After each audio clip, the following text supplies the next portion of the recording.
Jésus. Salue cette personne, dis sois béni dans le nom de Jésus. Les enfants, saluez-vous, bénissez-vous. Saluez-vous, dites sois béni au nom de Jésus. Église, on arrive au terme de notre thème sur la foi. Aujourd'hui, j'aimerais qu'on se focalise sur une seule chose, croire que la parole de Dieu est vraiment la parole de Dieu. Croire que la parole de Dieu est vraiment la parole de Dieu. Vous pouvez vous asseoir. Croire que la parole de Dieu est vraiment la parole de Dieu. Je vais lire un ensemble de textes. Si vous n'avez pas le temps de tout noter, vous pourriez suivre la vidéo sur YouTube. Je vais lire un ensemble de textes. Croire que la parole de Dieu est vraiment la parole de Dieu. Jacques, le chapitre 1, le verset 21 à 22 nous dit: c'est pourquoi rejetez toute souillure et tout débordement de méchanceté et recevez avec douceur la parole. Recevez avec douceur la parole qui a été plantée en vous et qui peut sauver vos âmes. Mettez en pratique la parole et ne vous bornez pas à l'écouter en vous trompant vous-même par de faux raisonnements. Jean le chapitre 14, le verset 23, Jésus dit: si quelqu'un m'aime, il garde ma parole. Mon Père l'aimera. Nous viendrons à lui et nous ferons notre demeure en lui. Le Seigneur Jésus-Christ est en train de nous dire que notre capacité à démontrer qu'on l'aime se mesure par notre capacité à garder sa parole. Et il y a une promesse derrière, et cette promesse n'est pas faite par un menteur, c'est fait par Jésus-Christ lui-même. Il dit: quiconque garde ma parole, mon Père l'aimera. Quiconque garde ma parole, mon Père l'aimera. Quiconque garde ma parole, mon Père l'aimera. Comment peux-tu garder une parole que tu n'as même pas entendue? Comment peux-tu garder une parole que tu n'as même pas lue? Donc c'est important de pouvoir lire. Ici, le Seigneur est en train de dire que le Père aimera ou aime ceux qui gardent sa parole. Il y a une deuxième promesse dans Jean, le chapitre 14, le verset 23. Il est dit: nous viendrons à lui et nous ferons notre demeure en lui. Un autre texte encore. 1 Thessaloniciens 2, le verset 13.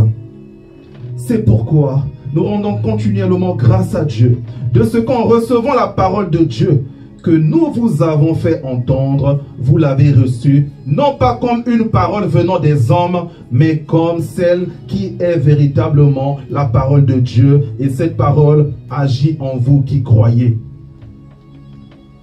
Un des versets que j'aime beaucoup. La Bible est en train de nous dire ceci dans 2 Pierre, le chapitre 1, les versets 20 à 21.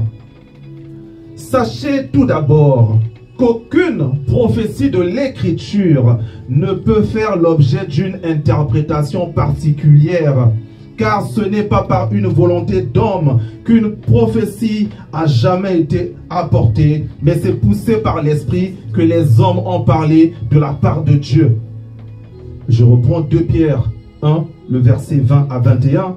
Sachez tout d'abord, vous-même, qu'aucune prophétie de l'Écriture ne peut faire l'objet d'interprétation particulière, car ce n'est pas par une volonté d'homme qu'une prophétie a jamais été prophétisée, mais c'est poussé par l'Esprit que les hommes ont parlé de la part de Dieu. Je dis à quelqu'un ici que toute l'Écriture, ancienne comme nouvelle, s'accomplit en la personne de Yehoshua Mashiach, s'accomplit en la personne de Jésus-Christ. Donc, c'est important que tu puisses comprendre quelque chose avant que je rentre dans le thème de ce jour. C'est que n'importe quelle écriture que tu peux lire, si tu ne le lis pas dans le cadre du Christ, si tu ne lis pas par rapport à Yehoshua Mashiach, tu es perdu par rapport à cette écriture. Lorsque tu liras la Bible, on n'a pas le temps de le faire, mais je peux te montrer de Genèse à Apocalypse comment quasiment tout ce qui s'est passé concernait le Christ. Le choix de David, le rejet de Joseph par ses frères, Isaac, le sacrifice avec Abraham et plein d'autres. Enfin, 2 Timothée 3, le verset 16, toute écriture est inspirée de Dieu, utile pour enseigner, pour convaincre, pour corriger, pour instruire dans la justice. Lorsque j'ai reçu mon appel, dans une des visions que j'avais eues, c'est ce que le Seigneur me disait avec sa parole. Il me disait, ne juge pas, n'enseigne pas par ta morale, par tes pensées, mais tu dois corriger par la parole de Dieu, conseiller par la parole de Dieu. À chaque fois que tu veux porter un conseil, pose-toi déjà la question de savoir si ton conseil est déjà dans l'ordre de la parole de Dieu. Et en ce moment-là, tu peux aller. Après avoir lu tous ces textes, on va maintenant rentrer dans notre thème.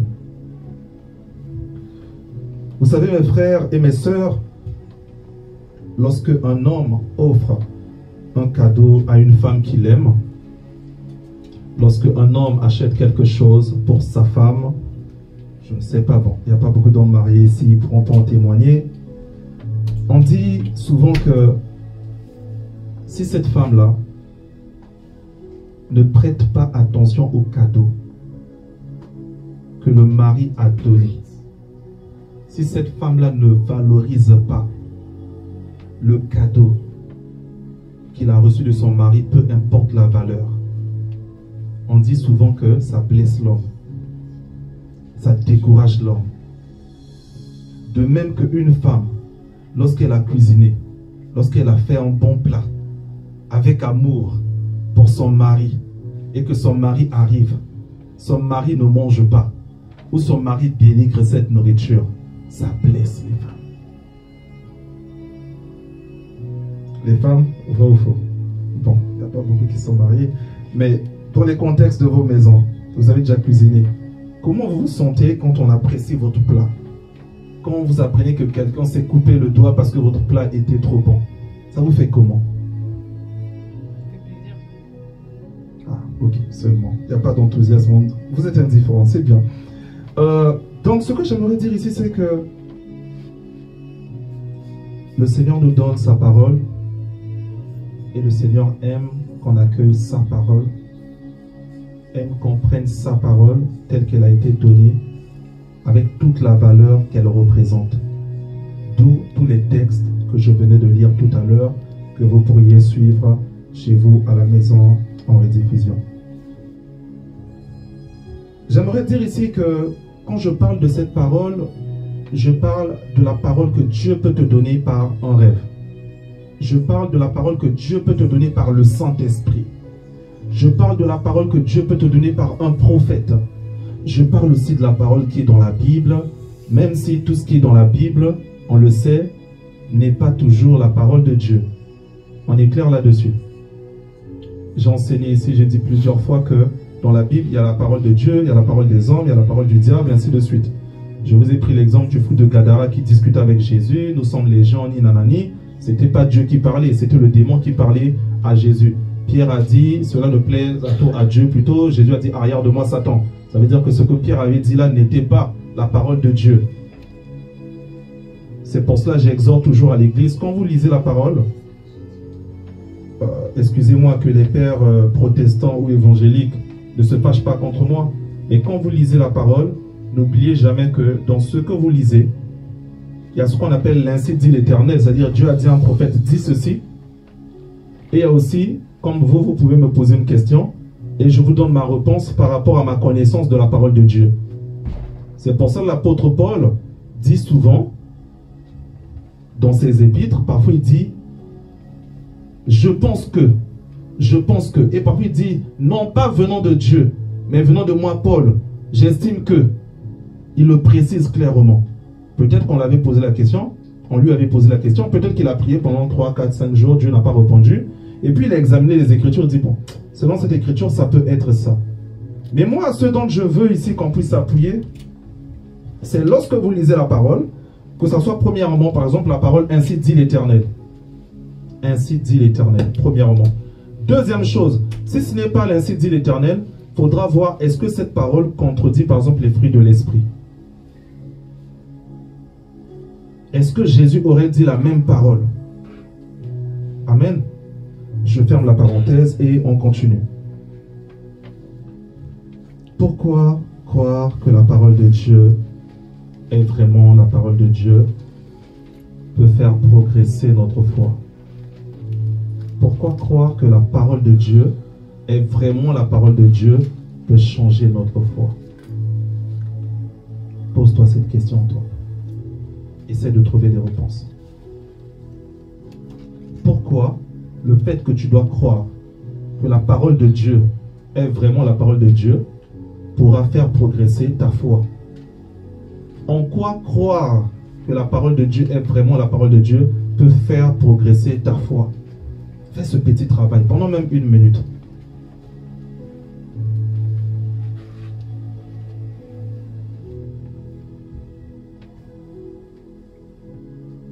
Il y a plusieurs réponses. Il y a plusieurs réponses.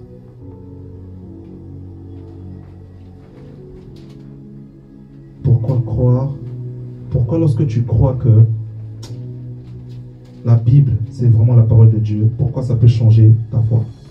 Pourquoi lorsque tu vas croire en la parole même, pour changer la forme de mon interrogation, pourquoi lorsque tu vas croire même au message que tu as reçu venant de Dieu, pourquoi dès l'instant tu vas te dire, ça ne vient pas d'un homme, c'est Dieu qui me l'a dit, pourquoi ça va faire progresser ta foi? Si tu n'as même pas encore trouvé une seule réponse, quand je vais t'enseigner, parfois ça sera difficile pour toi d'arriver. Tu sortiras d'ici en disant, bon, on m'a dit que je dois croire que la parole de Dieu est vraiment la parole de Dieu, mais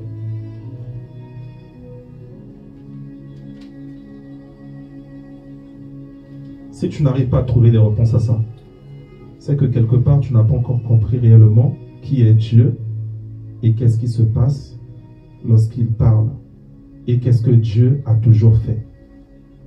Un enfant qui, depuis qu'il est né, a toujours tout demandé à son père et a toujours reçu tout de son père. Est-ce qu'il peut exister dans sa tête l'ombre d'un doute que si je demande quelque chose, mon père ne puisse pas me l'accorder? Posons-nous cette question. Un enfant qui, depuis qu'il est né, lorsqu'il demande, il a toujours tout reçu, tout, hein, bon comme mauvais. Tout ce qu'il a demandé depuis qu'il est né, tout. Est-ce que cet enfant, dans sa tête, peut naître le doute qu'un jour, je ne puisse pas être exaucé? Répondez-moi. Non. Un enfant qui, depuis qu'il est né, il a toujours vu son père taper tout le monde. Est-ce que vous pensez un seul instant qu'il puisse croire que quelqu'un peut taper son père? On ne croit qu'à ce qu'on a déjà vu ou on a semblé voir. Le jour où il aurait vu peut-être quelqu'un faire tomber au moins son papa, même si son papa a gagné, mais la personne a tapé son papa combien pas mal de coups, dans sa tête, ça peut naître le doute qu'un jour, on peut aussi taper mon papa. Est-ce que vous voyez où est-ce que je veux revenir? J'ai dit ici que Jésus-Christ ne pouvait pas douter du Père parce que depuis la création, il n'a jamais vu le Père échouer. Il a vu son Père créer le monde par sa parole. Il a vu son Père faire tout ce qu'il a fait. Satan a fait son petit boucan dans le ciel, ça n'a même pas ébranlé le trône de son Père. Comment veux-tu, si tu es le fils d'une telle entité, avoir des doutes, ne fût-ce qu'une seule fois, sur cette entité? C'est impossible que Jésus doute du Père. Il a vu le Père faire tout ce que le Père a fait avec une parole. Que la lumière soit, bouf, la lumière apparaît. Que. Il a vu le Père mettre en lui la capacité d'accomplir toutes ces choses-là. Jésus parle, tout arrive. Conformément à Colossiens 1, 15, 5. Tout a été fait par lui, par Jésus. Comment veux-tu que quelqu'un de comme ça doute de ce que son Père est capable de faire? Donc, plus tu connais le Père, plus tu connais les capacités du Père, plus ta foi est naturelle. Plus que par exemple dans sa parole, tu comprendras que lorsqu'il dit, la chose arrive. Lorsqu'il parle, ça ne rate pas. Il a dit à Joseph, il a montré à Joseph par un rêve. C'est pour ça que j'ai dit au départ, Dieu vous parle aussi par les rêves. Il a dit à Joseph, il a montré à Joseph plutôt que le soleil, la lune et 12 étoiles se prosternaient devant lui. Et plus tard, c'est arrivé. Est-ce que Joseph ayant reçu le rêve, savait même que c'était le poste de Pharaon? Non. Est-ce que Joseph a fait des choses avec ses efforts pour que ces choses-là s'accomplissent en lui? Non. Non, les choses sont venues naturellement. Il a été vendu par ses frères, indépendamment de sa volonté. Il est arrivé chez Potiphar, indépendamment de sa volonté. La femme de Potiphar est venue avoir des yeux sur lui, indépendamment de sa volonté. Il s'est retrouvé. Tout ça là, c'était sans le concours de la force de Joseph. Même lorsque Pharaon demande à Joseph si tu sais interpréter les rêves, Joseph dit non. Mais Dieu peut interpréter ton rêve. Église, en quoi croire que la parole de Dieu est vraiment la parole de Dieu? Quant à les réponses à ces questions-là, puisqu'on est dans le terme de comment faire progresser ta foi, tu comprendras que ce Dieu-là, je dois m'attacher à sa parole. Et la phrase de croire que la parole de Dieu est réellement la parole de Dieu va changer de sens. Croire que la parole de Dieu est réellement la parole de Dieu va changer de sens et prendra plusieurs sens dans ta tête. Par exemple, ça peut prendre le sens comme quoi, quand Dieu me dit de faire quelque chose, même si j'ai peu, je dois le faire et ça va réussir. Pourquoi? Parce qu'il a la capacité de pouvoir te donner la victoire, même lorsque tu as peu. Vous vous rappelez du texte qu'on a lu la dernière fois, Juge 7, les versets 2 à 7. On nous a parlé de Gédéon.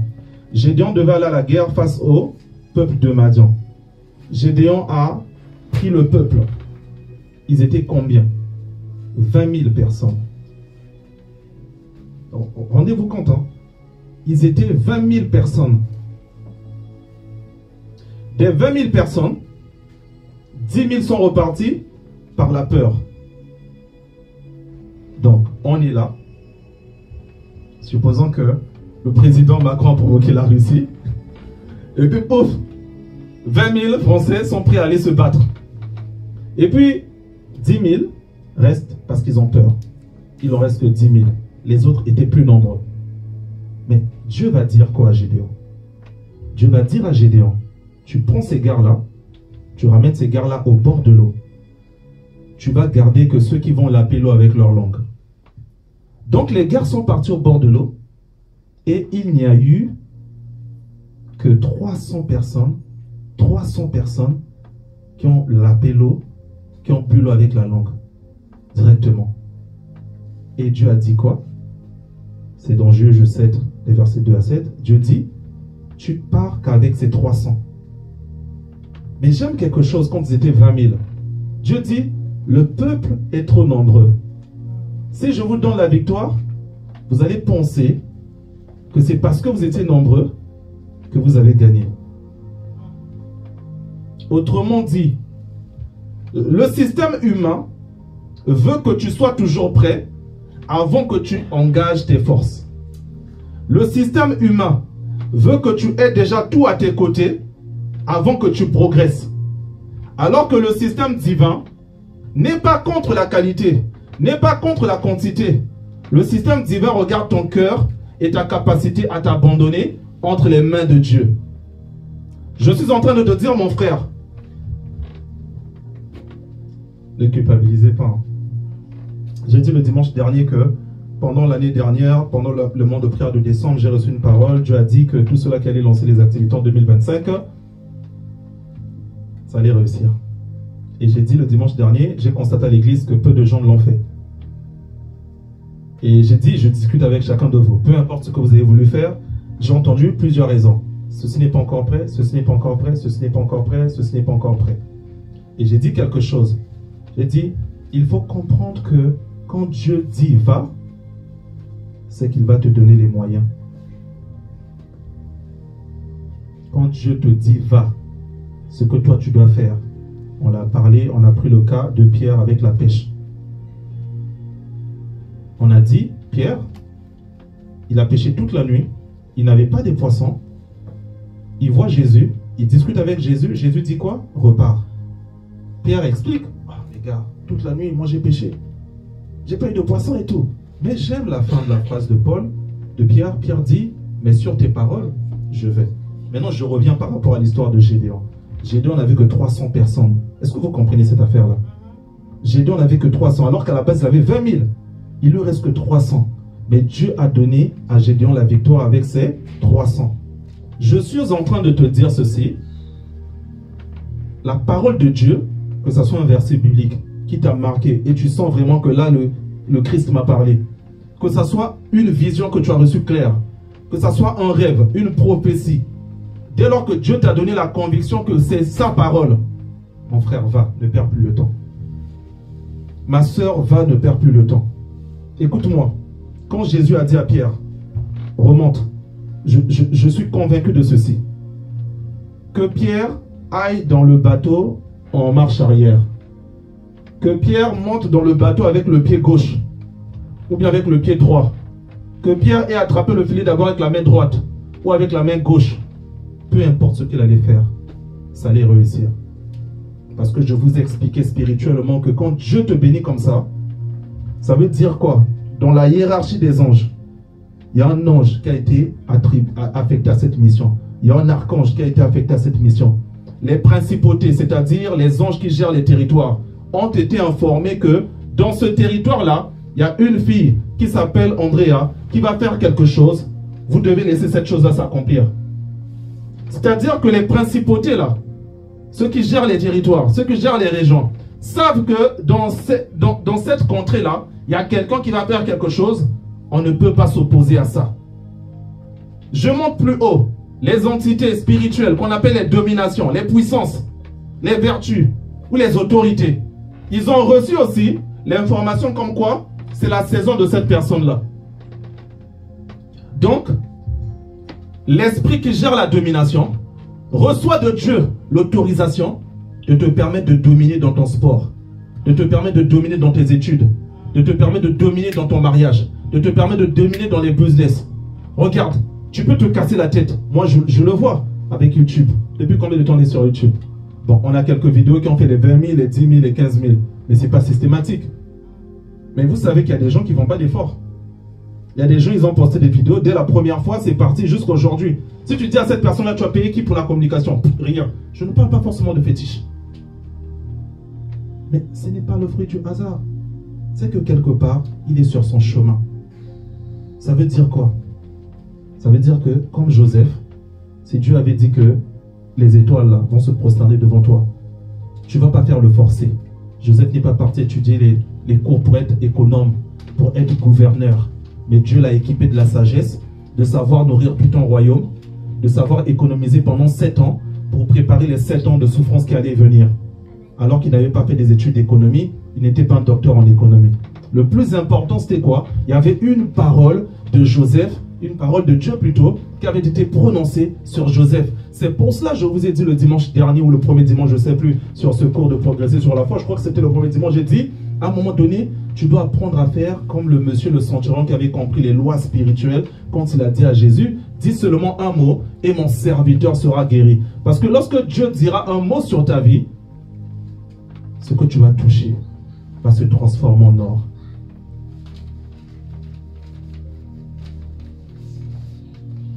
Ce que tu vas toucher va se transformer en or. Donc Pierre, peu importe comment il aurait pu toucher le filet, peu importe qu'il ait été prêt ou pas, ça allait réussir. Mais ce n'est pas toujours le cas avec le diable. Le diable va te dire, je vais te rendre riche, mais désormais quand tu sors du lit, tu ne dois pas descendre avec le pied gauche. Ah, il y a des gens qui ont des contrats comme ça. On dit, jamais tu dois manger avec la main gauche. Le jour où ta main gauche va attraper une fourchette, c'est fini, tu deviens fou. Il y a quelqu'un au pays, au Congo-Brazzaville, qui avait beaucoup d'argent. Et son argent venait d'un pacte avec le diable. Il avait reçu une seule condition. De ne jamais dormir la nuit. Il est toujours vivant. J'ai travaillé à une ruelle de sa ruelle. Donc on a connu ses gardes-corps. Le gars, il travaille, il a sa fonction, il rentre peut-être vers 17 h et tout, il dort toujours. Et il y a des gens qui doivent le réveiller avant minuit. Il va sortir, il est connu. Il va sortir, il va aller en boîte de nuit, les filles, ni nanani. Je ne sais pas, peut-être que ça date de 15 ans, de 20 ans. Vous voyez comment parfois c'est difficile l'argent du diable. Oh, tu te rends compte de ça, de ne pas dormir la nuit? Bon, enfin, il y a des gens qui travaillent que la nuit. Mais lui, sauf que la journée aussi doit travailler. Et il y a d'autres histoires qu'on a entendues. Des gens qui recevraient tous les jours comme ça, là, tant de mille, qui devaient finir dans la journée, sinon pas, ils devenaient fous. Donc c'est quelqu'un comme ça, il arrive dans une boutique, téléphone cher, et puis il te donne, et puis. Il y a d'autres encore, l'eau ne doit jamais toucher ton dos. Maintenant imagine une personne comme ça, si la pluie tombe, c'est fini pour lui. Et vous entendez des histoires comme ça, la pluie tombe, il est mort après, comme ça, dit non, il était épileptique, vous ne connaissez pas les contrats des gens. Certes, il y a peut-être des épileptiques qui sont morts de ça, il y a eu des drépanocytomes, j'en ai connu des cas de décès comme ça, mais vous ne connaissez pas les contrats des gens. Mais pourtant, quand Dieu bénit, il n'y a pas tout ça. Amen, Église. Amen. Donc, j'étais en train de dire ceci, que l'histoire de Gédéon te montre que Dieu dit, par exemple, le peuple est trop nombreux. Si je livre Madian entre les mains du peuple, Israël va se glorifier en pensant que ça vient de lui. Alors que pour le peuple, moi je suis convaincu que... Vous voyez les 300 qui sont partis au combat là. Maintenant j'imagine, donc ça veut dire qu'il y a eu 19 700 qui ne sont pas partis au combat. J'imagine que les 19 700, quand ils voyaient les 300 aller, ils étaient en mode RIP. Parce qu'ils n'ont jamais vu ça dans l'histoire. Et c'est ça qui est beau avec Dieu, c'est qu'il te trace parfois un parcours que personne n'a jamais eu avant toi. Il te trace parfois un parcours que personne n'a jamais eu avant toi. Ça veut dire quoi? Ça veut dire que tous les conseils des autres, c'est hors sujet dans ta vie. Parce que tu n'auras pas le même parcours que eux. Donc le plus important, c'est le conseil de Dieu. C'est la voie de Dieu. C'est le chemin de Dieu. Il y a des conseils qui ne sont pas pour toi. Oh. Parce que tu ne vas pas prendre le même chemin que eux. C'est comme si là, tu pars en Allemagne et quelqu'un veut t'expliquer la route pour aller en Espagne. Et toi aussi tu es là. Tu perds ton temps à écouter. Donc tu vas descendre, tu vas aller vers là, tu vas aller là-bas, et puis tu auras la frontière, et puis tu rentres en Espagne. Alors que toi tu pars en Allemagne. On doit te montrer le chemin de Strasbourg. On doit te montrer le chemin de Nancy. Et non le chemin qui descend dans le sud. Est-ce que vous comprenez ce que je suis en train de dire? Donc parfois on perd le temps comme ça. Tu écoutes des choses qui ne vont même pas concerner ta vie.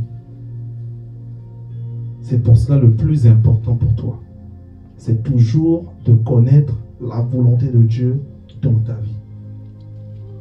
S'il faut que tu arrêtes ta carrière, s'il faut que tu arrêtes ton travail, s'il faut que tu arrêtes là où tu es, vaut mieux ça.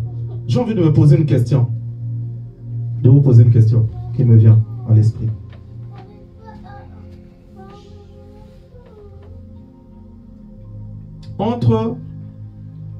Tu t'es trompé de chemin et tu continues à avancer. Prenons notre exemple de l'Allemagne. Tu vas là en Allemagne, mais tu t'es trompé de chemin, tu descends vers le sud. Donc toi, tu continues à avancer, tu dépasses Tours, tu es en train de continuer à descendre.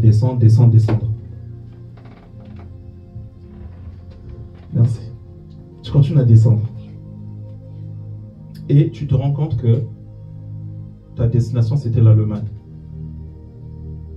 Est-ce que c'est pas mieux que tu t'arrêtes pour mettre le GPS dans la bonne direction et prendre le bon chemin?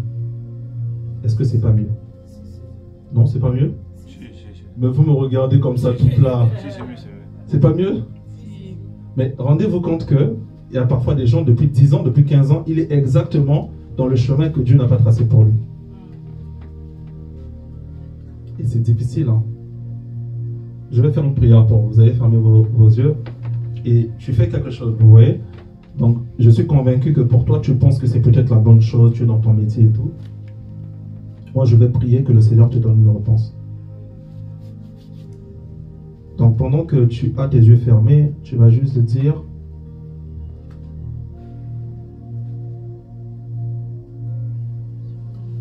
Seigneur, est-ce que je suis vraiment... Tu le dis dans ton cœur. Seigneur, moi je te donne des sujets, toi tu vas le dire dans ton cœur. Et je prie que mon Dieu te parle maintenant. Seigneur, est-ce que je suis dans le bon métier?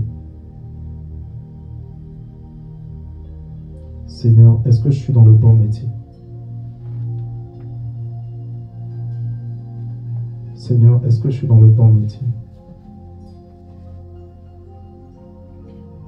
Seigneur, est-ce que ce que je veux faire, là, le métier que je veux prendre,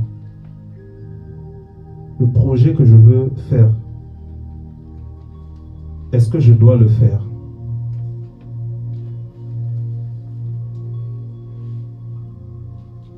Est-ce que je dois le faire? Est-ce que je dois le faire maintenant?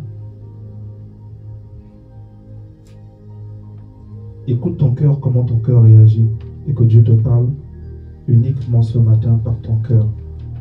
Si c'est la volonté de Dieu, que tu sentes une paix. Si ce n'est pas la volonté de Dieu, que tu sentes comme une tachycardie, que tu sentes comme si ton cœur a un peu secoué, ou a dit non, ou tu l'as senti brûlant ou lourd. Si c'est non, que ça soit comme ça, et si c'est oui, que tu sentes une paix. Est-ce que tu dois encore rester longtemps dans ton métier actuel ou dans le projet actuel? Est-ce que tu dois changer de métier?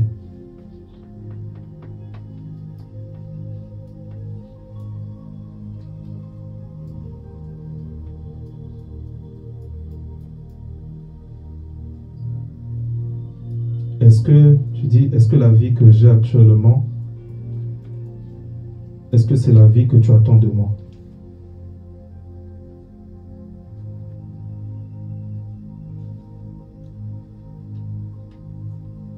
Est-ce que la vie que j'ai actuellement, est-ce que c'est la vie que tu attends de moi?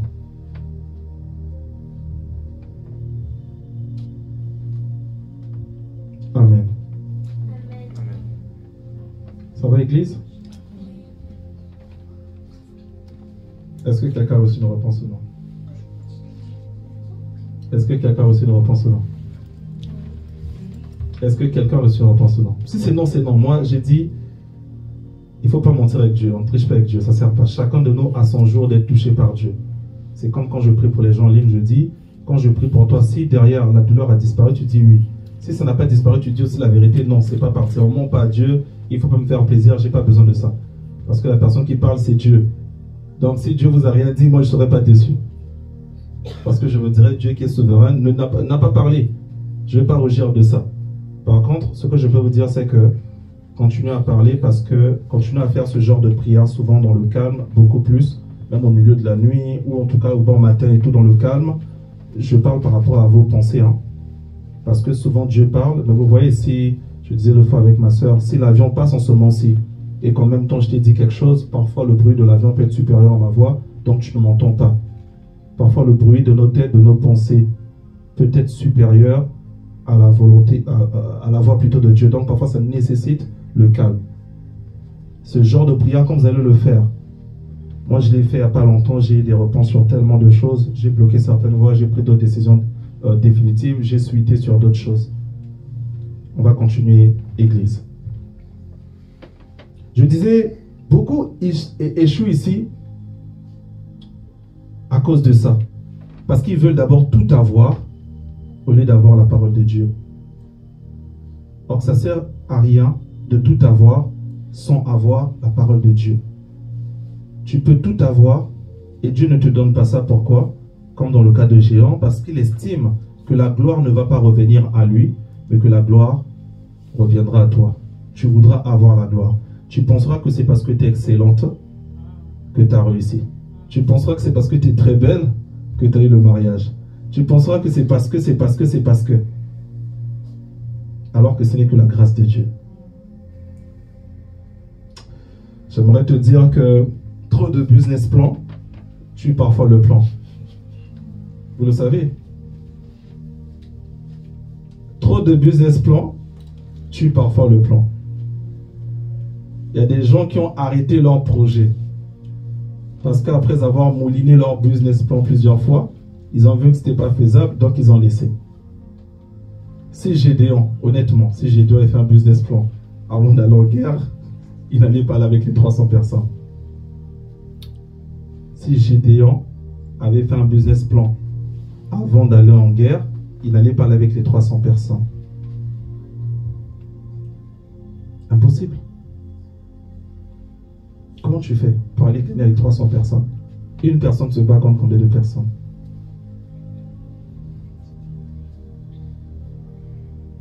Maintenant, ça c'est la logique humaine. Quand tu as fait, j'avoue, j'ai vu comment tu as fait, j'avoue. Mais quand tu fais ça, c'est que tu n'es même plus dans le sens de la foi. Pourquoi? Parce que la réalité là, ce qui t'entoure, ta situation, en général, c'est fait pour combattre ta foi. C'est pour ça que quand Dieu a donné une parole, tu fais comme Abraham. Tu dis, ok, sur tes paroles, je laisse ma parenté, je commence à marcher. Je vais vers ce chemin. Donc, tu as reçu une parole. Tu dois croire que cette parole vient de Dieu. Et quand tu dois croire que cette parole vient de Dieu, ça implique beaucoup de choses derrière. Ça implique que tu crois finalement que je ne fais plus confiance en moi, mais je fais confiance à Dieu. Ça veut dire quoi? Je suis le moyen et non la source. Ça veut dire quoi? En réalité, je n'ai pas eu la réussite. En fait, en réalité, c'est Dieu qui m'a donné la réussite. Moi, je l'ai eu indirectement.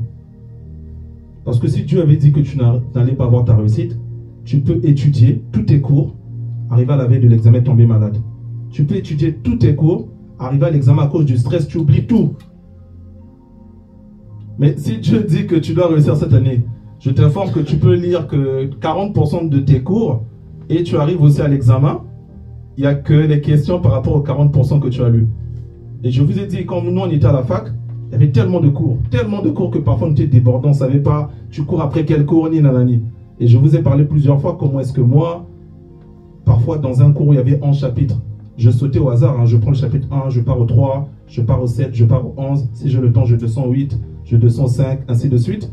Et tu arrives à l'examen, là tu es seulement en mode, bon, on aura peut-être 3 ou 4 exercices. Si ça arrive sur les chapitres que moi j'ai lus, ah, je vais tout faire.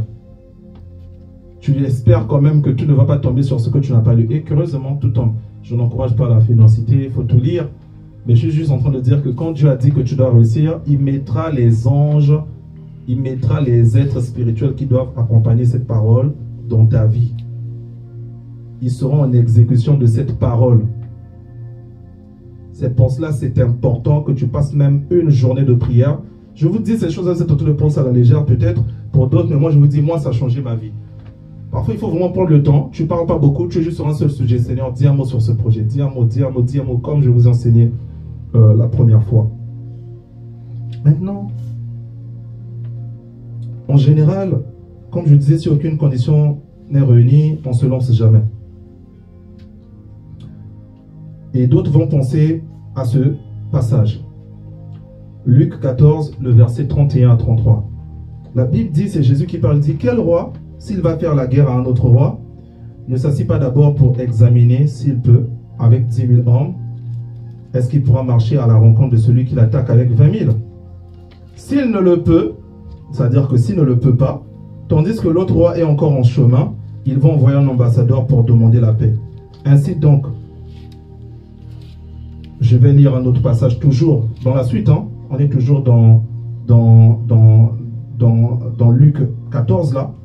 Dans la suite, si vous repartez plus bas au verset 28 et 30, le Seigneur Jésus dit, lequel parmi vous, s'il veut bâtir une tour, ne s'assoit pas d'abord pour calculer les dépenses et voir de quoi la terminer, de peur qu'après avoir posé les fondations, il ne lui manque de quoi pour achever et que tous ceux-là qui vont le voir puissent se moquer de lui. Est-ce que vous entendez ces deux passages-là? Donc normalement, si vous entendez ces deux passages, ça peut alimenter, puisque je le vois parfois aussi sur les réseaux sociaux, ça peut alimenter l'histoire de il faut d'abord faire le business plan et si c'est pas prêt, tu ne le fais pas. Puisque dans les deux passages, quand tu vois de 28 à 30, Jésus dit qu'il peut lancer une construction s'il n'est pas sûr de finir la construction. Et quand tu vois le verset 31 à 33, Jésus dit quel roi peut aller en guerre s'il n'a pas assez de troupes, assez de moyens. Donc quand on voit bien ces deux passages, ça semble nous dire que si tu n'es pas prêt, tu ne peux pas aller à la guerre. Est-ce que vous prenez cette conclusion avec moi ou pas? Oui. Parce que si tu lis les deux passages-là, ça semble dire que si tout n'est pas prêt, ne te lance pas. Sauf que, ce passage-là, Jésus ne l'a pas dit pour ça. Non, si vous lisez bien du 25 au 33, vous allez comprendre que ce passage concerne le disciple-là. Le disciple-là, c'est-à-dire quand tu décides de devenir chrétien, quand tu décides de marcher après Jésus, quand tu deviens un disciple de Jésus comme dans cette église, tu deviens un disciple de la parole. Le Seigneur Jésus est en train de dire que si quelqu'un vient à moi, par exemple, hein, c'est ce que vous allez lire au verset 26, il dit si quelqu'un vient à moi, mais ne hait pas son père, haïr, c'est pas détester, mais c'est me préférer. Il dit son père, sa mère, sa femme ou ses enfants, il ne peut être mon disciple. Donc, ce passage n'a pas été fait d'abord par rapport à toi, la foi. Ainsi donc, quiconque d'entre vous, ça c'est au verset 33, ne renonce pas à tout ce qu'il possède, il ne peut être mon disciple. Donc, le jour où quelqu'un va vous sortir ces passages, il faut déjà dire à cette personne, ce texte de base ne traite pas de la foi. Ce texte parle du choix sérieux qu'on fait lorsqu'on veut devenir disciple de Jésus, parce qu'on n'est pas disciple de Jésus par sentiment, comme on le voit dans beaucoup d'assemblées. Certes, ce n'est pas mauvais, mais il faut préparer les gens. Ce n'est pas juste une affaire de ceux qui veulent recevoir Jésus, levez-vous. Non. Recevoir Jésus, il faut que tu t'examines, que tu te sentes prêt. C'est ce que Jésus est en train de dire ici. Parce que quand tu vas commencer avec lui, il ne faut pas commencer puis tu commences à laisser. Quand tu commences avec lui, il faut t'engager entièrement. Mais on peut quand même aussi l'adapter à notre contexte de la foi. Si on l'adapte ici à notre contexte de la foi, on va comprendre que la vraie foi n'est pas impulsive. Elle s'accompagne de discernement, de sagesse, des décisions réfléchies pour suivre Dieu jusqu'au bout. Finalement, croire sans réfléchir peut produire aussi une foi aveugle qui va s'effondrer dès les premières difficultés. La foi, c'est pas fermer les yeux, je fonce sur l'autoroute et puis je ne ferai pas d'accident parce que non, c'est pas ça la foi. Tu fais ça, tu vas mourir. Ça, c'est ce qu'on appelle mettre Dieu à l'épreuve. La foi, c'est je peux fermer les yeux sur l'autoroute, mais c'est Jésus qui a le volant. La foi, c'est je peux fermer mes yeux, mais j'ai tenu la main de Jésus, je suis Jésus, aveuglement, parce que je sais qu'il est le chemin, qu'il est le bon chemin. La foi, vous savez que la foi, non, je ne vais pas aller sur la foi, je vais d'abord revenir sur la parole que Dieu a dit sur vous. Vous savez que quand Dieu a dit quelque chose sur vous, ce que vous devez faire, vous, pour que cette parole-là soit sur vous, c'est juste de marcher dans les fruits de l'esprit. Et le reste va venir. Mais si Dieu a dit quelque chose contre toi, et que toi, parce que Dieu a dit quelque chose contre toi, tu te mets bêtement, je vais prendre l'exemple parce que là peut-être vous n'allez pas comprendre ce que je veux dire. Qu'est-ce que je peux vous dire? Je vais vous dire ceci. Supposons que Dieu t'a dit, tu ne mourras pas. Mon frère, imagine que Dieu t'a dit, tu ne mourras pas avant 50 ans. Ou qui t'a dit, tu ne mourras pas avant 120 ans. Ou te dit, tu vivras jusqu'à 160 ans. Ça veut dire que Dieu a donné une date. Dieu a donné une date. Maintenant, je te pose une question. Dieu a dit, tu ne mourras pas avant 120 ans. Maintenant, je te pose une question. Tu prends un pistolet, tu te mets sur la tempe et tu appuies sur la détente. Tu mourras ou tu ne mourras pas? Tu meurs. Tu meurs. Dieu a dit que tu ne mourras pas. Toi-même, tu prends le poison, tu mets dans ta nourriture. Tu mourras ou tu ne mourras pas? Mais c'est ce qu'on a vu, non? Dans Matthieu 4. Quand le diable a dit à Jésus, jette-toi. Parce qu'il est écrit. Jésus savait que cette parole était à lui dans les psaumes. Jésus savait qu'il était écrit dans le psaume 91. Je ne permettrai pas que ton pied ne heurte une pierre. Mais Jésus a dit quoi? Tu ne tenteras pas le diable. C'est pour ça que j'ai dit, Luc 14 là qu'on a lu, c'est pas pour encourager le business plan, mais c'est pour dire que la foi aussi doit être réfléchie. C'est pas parce que Dieu a dit que tu ne mourras pas que tu vas prendre le poison, tu vas mettre de la nourriture tous les jours et puis tu dis je vais pas mourir parce que Dieu a dit.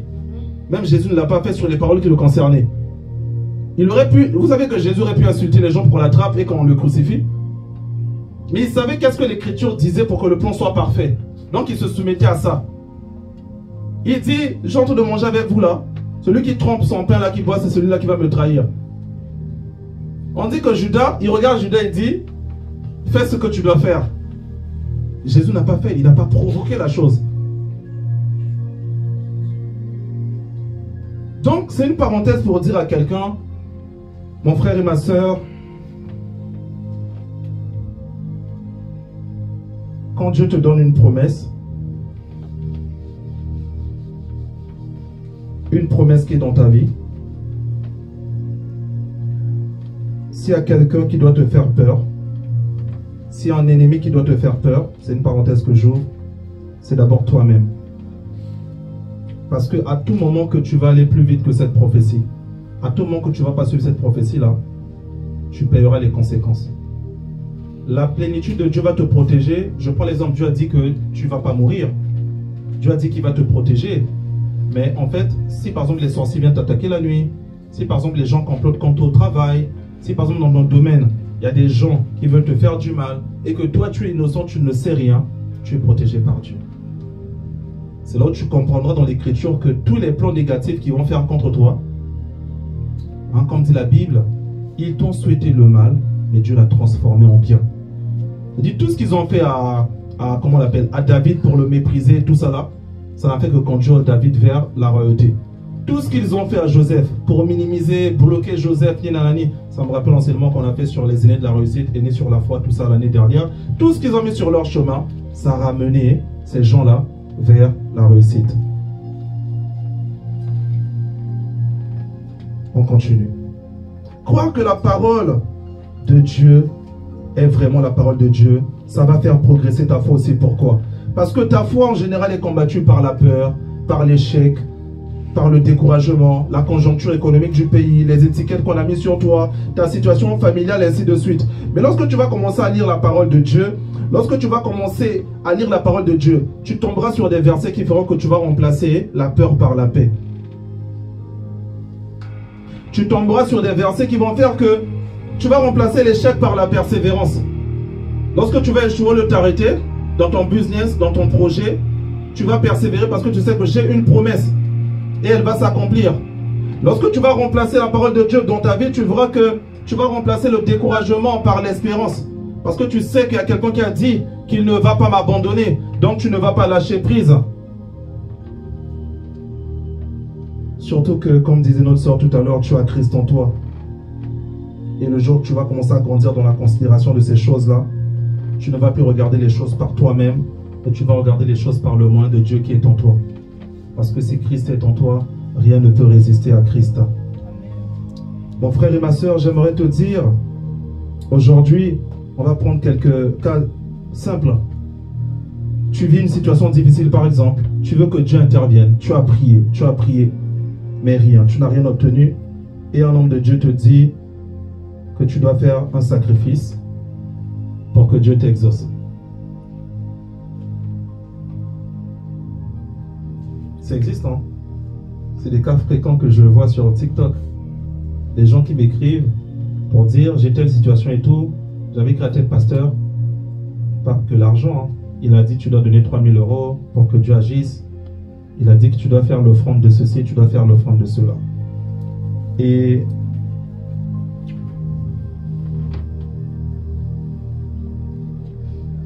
ces gens-là, ils se basent toujours sur des versets bibliques. Suivez-moi très bien. Suivez-moi très bien. Ces gens-là vont te prendre un verset biblique. Ici, j'ai choisi un texte, par exemple, Exode plutôt 20, le verset 24. Dans Exode 20, le verset 24, Dieu dit « Tu m'élèveras un autel de terre, sur lequel tu offriras des holocaustes et des sacrifices d'action de grâce, des brebis et des bœufs. Et partout où je rappellerai mon nom, je viendrai et je te bénirai. » Donc, un homme de Dieu peut te prendre cette parole, il te pond cette parole-là, pour justifier le fait que tu dois faire des offrandes pour que ta vie change. Pour justifier le fait que tu dois faire tel ou tel sacrifice pour que ta vie change. Mais, autre chose, toi tu l'as lu, Moïse dit, eux pour eux, pour don en quelque sorte. Tu as lu toutes ces choses-là. Regarde là où je veux que tu reviennes. Là où je veux que tu reviennes, c'est que au-delà de tout ce qu'on va te présenter comme parole, tu dois maintenant comprendre quelque chose. On a dit, tu dois croire que la parole de Dieu est vraiment la parole de Dieu. Mais maintenant là, pour aller vers la fin, ce que je veux te dire, c'est que tu dois croire que c'est la parole de Dieu qui tient toujours en Christ, qui est la vraie parole de Dieu pour toi. Parce que là où tu es, je vais un peu approfondir sur ce point. Parce que là où tu es, j'ai dit, Christ est en toi. Ça veut dire que certaines paroles ne te concernent plus. Quelqu'un va te dire que dans l'Ancien Testament, on a dit que tu dois donner des sacrifices pour que ta vie change. Quelqu'un va te dire cela, mais toi, tu as Christ en toi. Et Christ, c'est quoi? C'est le sacrifice ultime, nous dit le livre de Hébreux. La Bible nous dit qu'il n'y a plus de sacrifice à offrir. Parce que Christ a déjà été offert. Et ce Christ habite en toi. Donc ça doit renouveler ton intelligence. Donc ça doit changer ton intelligence. Ça veut dire que même si on dit que tant que le ciel et la terre ne passeront pas, aucune écriture ne sera supprimée, mais toutes les écritures ne te concernent plus. Ce que je veux dire, c'est qu'avant tu étais étranger, tu étais dehors. Donc ça veut dire qu'il y avait un chien qui était dans une parcelle qu'on appelait un chien méchant, qui pouvait t'empêcher de rentrer. Mais sauf que là, ça a changé. Tu as été adopté, justifié par Dieu. Tu n'es plus l'étranger du dehors qui a peur du chien méchant. Tu es maintenant l'enfant de la maison. Parce que Christ est venu habiter en toi. Parce que Christ a ramené la divinité en toi. Ce qui veut dire que lorsque tu prends un verset biblique, j'arrive pas à atteindre ce que je veux vous dire.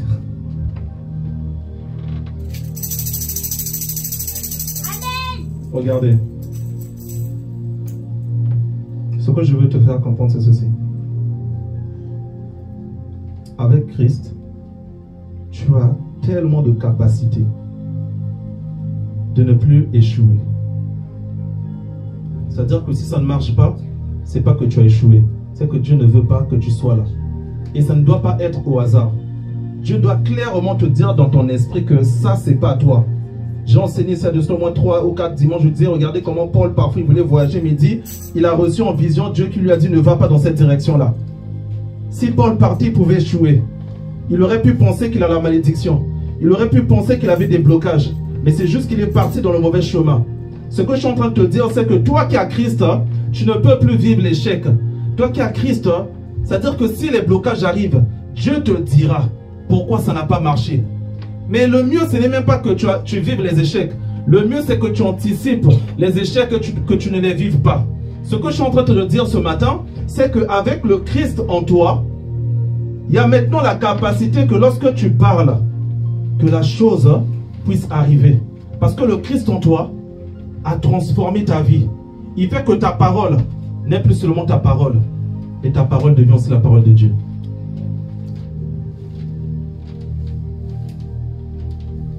Et le problème, c'est que l'intelligence n'est pas encore renouvelée. L'intelligence n'est pas encore révélée. Notre intelligence n'est pas encore renouvelée. Notre intelligence n'est pas encore renouvelée. On n'a pas encore compris que le Christ est en nous. Ça veut dire quoi? Ça veut dire ceci. J'ai parlé du chien. Ça veut dire que si pour les gens du dehors, ce chien-là, c'est par exemple Rox le féroce. Pour nous les gens de la maison, ce chien-là c'est Bobby le gentil chien. Ça veut dire quoi? Si pour les gens du dehors, ce verset biblique-là est source de condamnation, pour toi, enfant du royaume, enfant de la nouvelle naissance, ce même verset-là ne te concerne plus. Tu ne peux plus avoir peur de ce verset. Tu ne peux plus avoir peur de ce passage. Si ce verset de l'Ancien Testament te faisait culpabiliser, toi, enfant du royaume, tu n'as plus de culpabilité. Parce que la parole t'enseigne que Christ est mort une seule fois. Son sang a coulé une seule fois et cela suffit d'éternité en éternité pour te pardonner tant que tu crois en lui. Tu n'as pas besoin d'aller donner les offrandes de 3000 francs à un prophète ou à un pasteur. Parce que le sacrifice du Christ suffit. Parce que Éphésiens 1, le verset 3 te dit que tu as été béni de toute forme de bénédiction dans les lieux célestes. Et que ce qui transforme ta vie, ce qui fait réussir ta vie, est ta capacité à écouter la voix de Dieu et d'aller comme Pierre sur cette parole, à lancer ton projet sans tenir compte de tout ce que tu as. Indépendamment de tes péchés ou pas. L'affaire du péché a été résolue à Golgotha. Et lorsque tu pêches, plus que je sais que tu te repens, lorsque tu pêches, plus que je sais que tu aimes Dieu et que tu vas pleurer à Jésus, la Bible dit que tu as un avocat auprès du Père, Jésus-Christ, qui ne cesse pas d'être ton avocat quand tu pêches. Vous avez déjà vu un avocat qui cesse d'être avocat des gens quand les gens font des mauvaises choses? Par définition, l'avocat, c'est là où il intervient. Est-ce que tu comprends ce que je veux te dire? Ça veut dire que rien aujourd'hui ne peut t'empêcher de réussir. Ce que tu dois faire, c'est de changer ton intelligence, c'est de sortir. J'insiste sur ce point, je pense que ça peut être l'enseignement peut-être du dimanche prochain, parce qu'en peu de temps, je n'arrive pas à te le dire, mais pourtant c'est tellement important, parce que vous avez fait des projets, vous avez écrit des choses, vous avez fait plusieurs choses, et moi j'ai dit, je ne veux plus que ça reste seulement dans le stade projet, dans vos cahiers, je veux que ça passe maintenant à la concrétisation. Mais pour que ça se concrétise, comme je disais tout à l'heure, ta foi souvent c'est bloqué par la peur, les échecs, la situation familiale, la conjoncture du pays, tu vois la crise économique, tu te dis c'est pas le moment de lancer tout ça là. Alors que Dieu, s'il dit va, même s'il y avait la crise dans le pays, tu l'auras. Vous voulez qu'on reparte dans l'exemple de Pierre pour que je chute? Pierre, il a péché toute la nuit. Il n'a rien trouvé. On est d'accord? Pierre a prêché toute la nuit, il n'a rien trouvé. On peut supposer que Pierre, sa conclusion était: ah, il n'y a pas les poissons dans cette zone. Supposons que tu veux faire le commerce. Ça veut dire que c'est comme si tu t'es implanté dans un lieu. Tu as fait 6 mois là, tu n'as pas eu de clients. Donc, ta conclusion naturelle c'est: soit j'attire pas, soit les clients ils ne s'intéressent pas à mon commerce. Hein, s'il vous plaît. Donc, si tu le fais, comprenez bien cet exemple. Pierre a pêché toute la nuit. Il n'a pas eu de poisson. Donc, il peut conclure, puisqu'il était pêcheur expérimenté, il ne peut pas conclure qu'il ne sait pas pêcher. Il peut conclure que les poissons n'étaient pas dans la zone cette nuit-là. Après, il est sorti. Si on fait un parallèle avec ton commerce, tu as lancé ton commerce, pendant 1 an, tu es dans une avenue, il n'y a pas de clients, tu peux dire quoi? Les clients ne s'intéressent pas à mon activité, je ferme. Donc maintenant, pendant que tu fermes, quelqu'un te dit: ah, mais il y a longtemps, tout ça, tu vas bien, oui.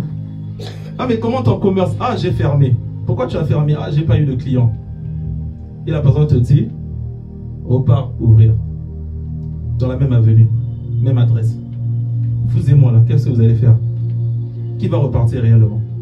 Personne. Vous voyez? Pourtant, le renouvellement de l'intelligence fait que, même si dans la crise économique, tu vois qu'il n'y a pas d'argent, si Dieu te dit repars, repars, il va donner l'argent. Parce que l'or et l'argent l'appartiennent. Quand Pierre est reparti dans la barque, c'est comme ce vendeur qui décide de repartir dans cette avenue-là, alors que pendant 1 an, il n'a pas eu de clients. Tu as lancé une entreprise. Pendant 2 mois, ça n'a pas fonctionné. Tu te dis: j'ai lancé mon entreprise de vente de gâteaux en ligne, personne ne m'a commandé, j'arrête. Dieu vient te dire: repars, tu dois aller. Quand tu vas repartir sous sa parole, tu seras étonné le matin, les gens vont t'écrire: on veut un gâteau, on veut un gâteau, on veut un gâteau. Vous comprenez ce que je veux dire? Donc, Église, s'il vous plaît, pour terminer, j'aimerais juste dire que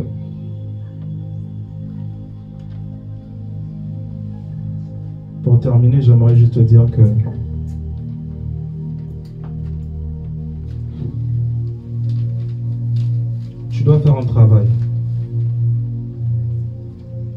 Peu importe ce que tu vis,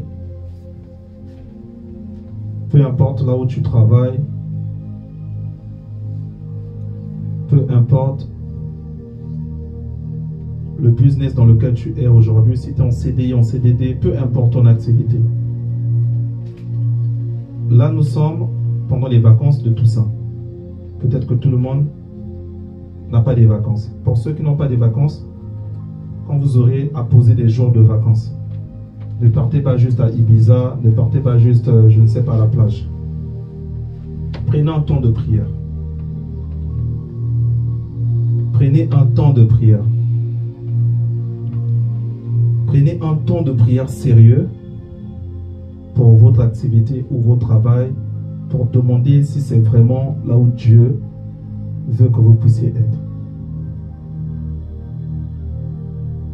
Prenez le temps de prier. Si vous avez 2-3 frères, je suis là disponible aussi. Hein. Vous avez confiance. Soumettez même ce sujet de prière. Ah, c'est vrai que je me sens bien dans mon travail, mais j'ai envie de prier pour savoir est-ce que c'est vraiment là où Dieu veut que... Prenez un temps de prière, pas juste 1 heure. Prenez même 3, 4, 5 jours. Faites de ça vraiment votre préoccupation. Par rapport à votre travail, votre vie à l'église, votre vie de famille. Ne soyez pas distraits. Parfois, ce que vous êtes en train de vivre, c'est la distraction à comparer de la vraie chose que Dieu a réservée pour toi. Parfois, tu es en train de manger le poulet là où Dieu voulait que tu manges tous les jours un bœuf. Bon, ceux qui sont véganes, je ne sais pas. Parfois, tu es en train d'être miroité par le diable et tu penses que tu vois des bonnes choses alors que ce que tu vis, ce sont des miettes à comparer de ce que Dieu attend de toi. Et pour aller même plus loin par rapport au salut, parfois tu es en train de retarder ton appel. Parfois tu es en train de retarder ton service envers Dieu. Parfois tu es en train de retarder d'aller gagner les âmes. Parce que tu es aveuglé, emprisonné par ta vie actuelle, tes programmes actuels, ta vie familiale actuelle, ainsi de suite. Or que le plus important, comme Dieu avait dit à Marthe dans la maison de Lazare, Marthe, tu t'inquiètes pour beaucoup de choses, Marie a choisi la bonne part.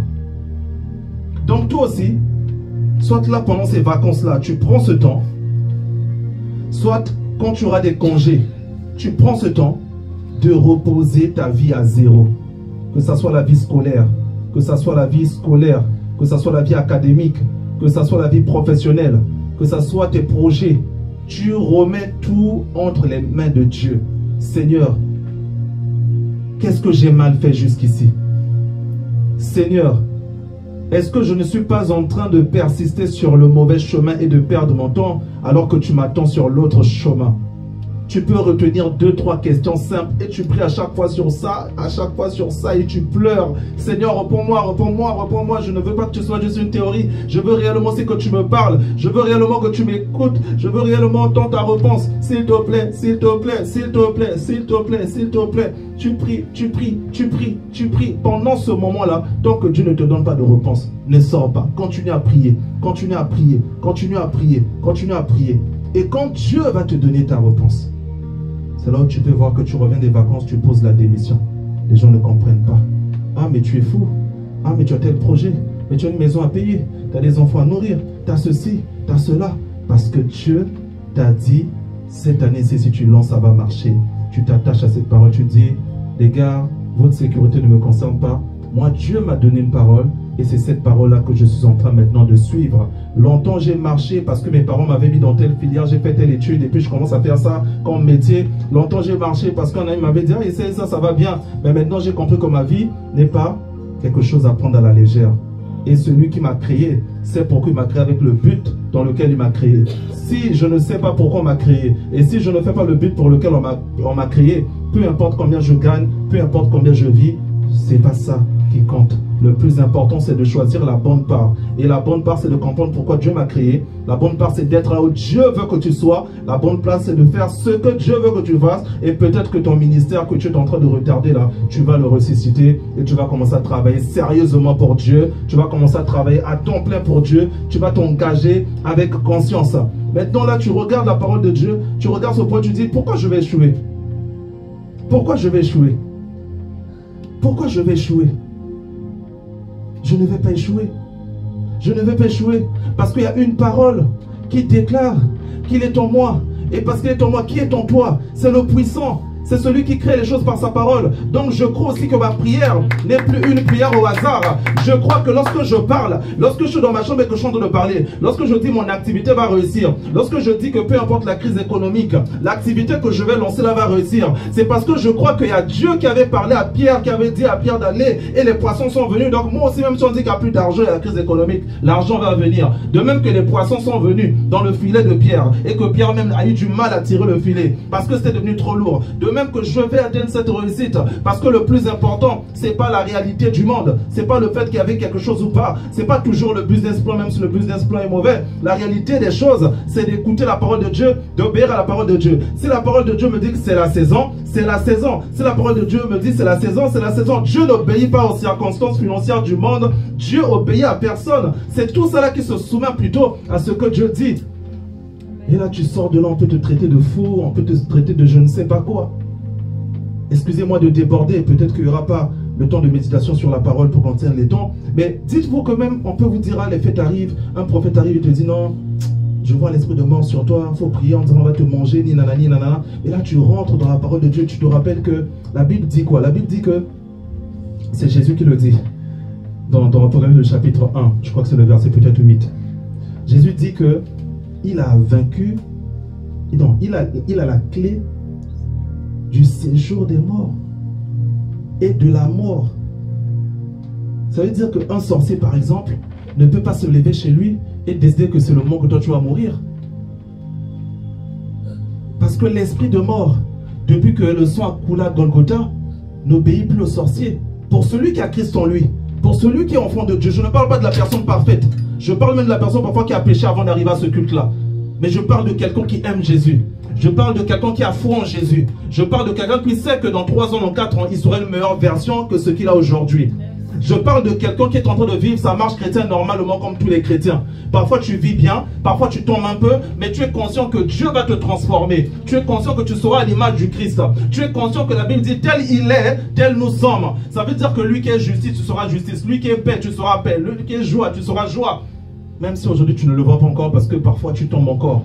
Mais un jour je sais que tu te diras parfois, ah, ça fait 1 an que je n'ai plus fait mon truc là. Ah, ça fait 10 ans que je n'ai plus insulté. Ah, ça fait 3 ans que je ne me fâche plus.